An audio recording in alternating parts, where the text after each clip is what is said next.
What was supposed to be the start of a new era, with Lewis Hamilton's arrival in Maranello, is turning into a public and political nightmare that threatens to shake the foundations of the sport's most iconic team.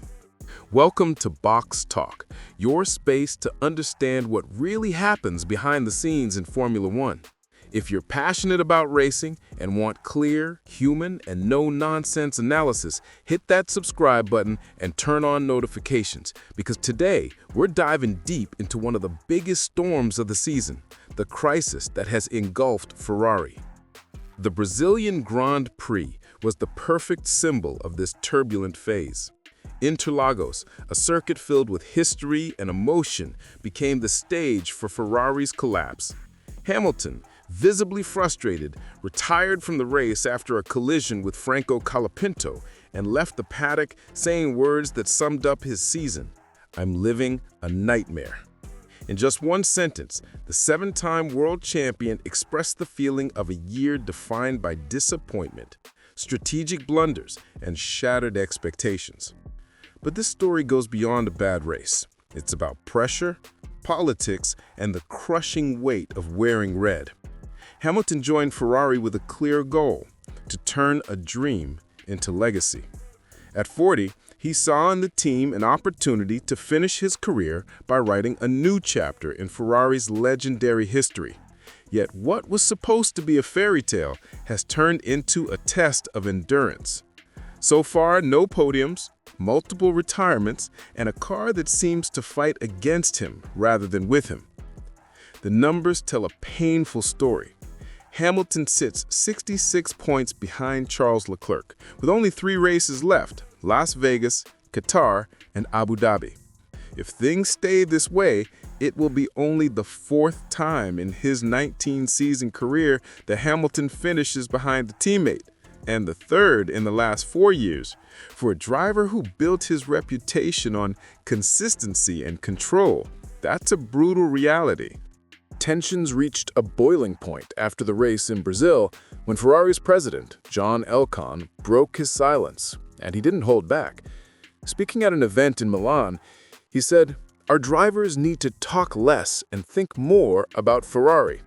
The message was direct, and the target was clear.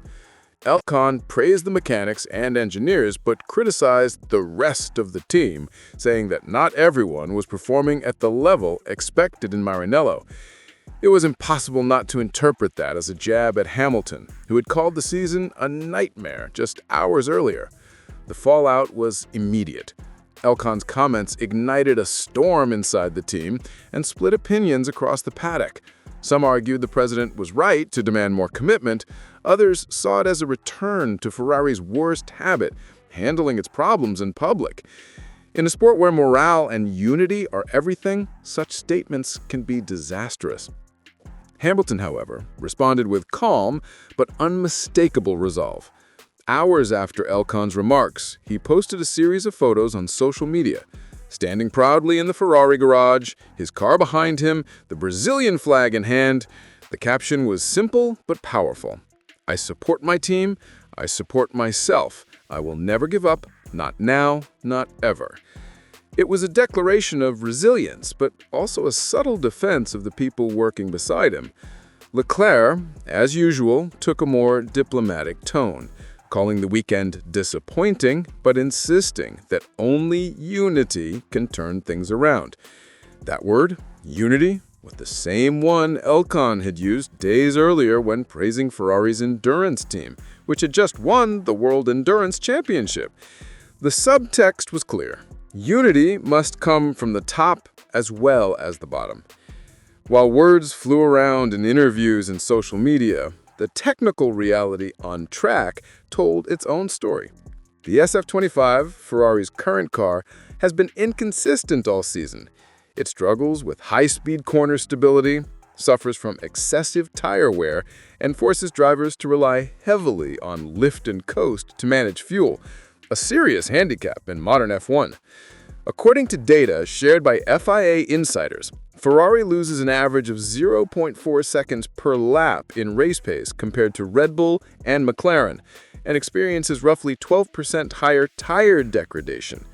In a field this tight, those margins are devastating. These problems are not new for Ferrari. For more than a decade, the team has been stuck in a repeating cycle. Optimism in the preseason, flashes of speed, followed by collapse under pressure. Team principal Fred Vasseur, hired to bring stability, now finds himself in a precarious position.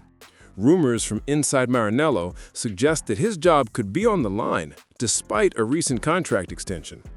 Elkann is reportedly demanding immediate results, ignoring the simple truth that building a winning team in Formula One requires time, patience, and trust, three things Ferrari has historically lacked.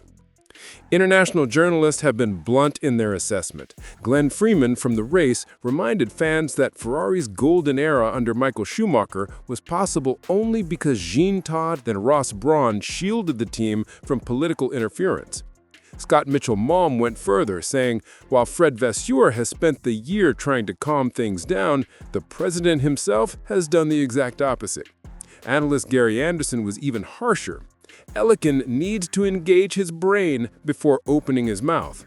Ferrari's problems are technical, not about the drivers. And he's right, the SF25 performs well over one lap, but it loses competitiveness over long stints, a symptom of aerodynamic imbalance and poor thermal management. Amid the chaos, Hamilton continues to hold his ground. Even though he looks tired and frustrated, he insists that he still believes in the Ferrari project, saying that these challenges will lead to something extraordinary. That mindset of resilience and patience has defined his career, but Maranello right now demands more than faith. It demands a rebuild, a shared vision, and above all, discipline. And that raises a crucial question. Does Ferrari still know how to operate as a team? Since Kimi Räikkönen's 2007 championship, the Scuderia has lost itself in leadership changes, internal rivalries, and constant resets. Domenicali, Arrivabene, Binotto, Vasseur.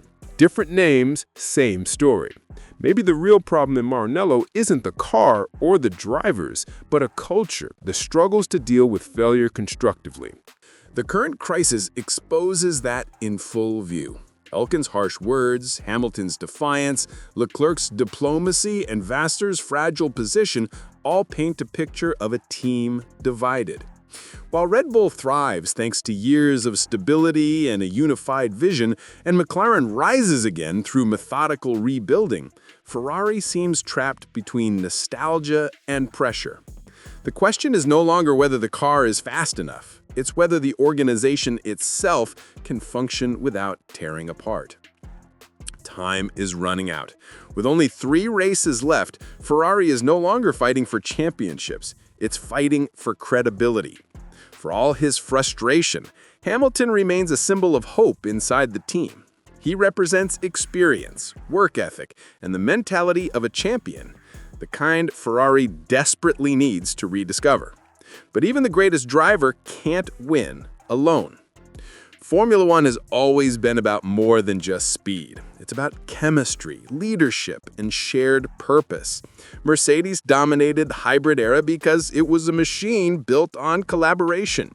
Red Bull rules today for the same reason: unity of vision. Ferrari, however, remains torn between its glorious past and its uncertain present. So, can Hamilton change that? Or is Ferrari destined to repeat this cycle of promises, pressure, and disappointment again and again? What do you think? Can the British legend still turn this nightmare around, or are we witnessing another chapter in Ferrari's long struggle with itself? Let us know in the comments below. If you enjoyed the analysis, drop a like, share it with a fellow F1 fan, and don't forget to subscribe to BoxTalk, your home for thoughtful, in-depth Formula One insights. Because in racing, just like in life, it's not only about going fast, it's about knowing where you're headed.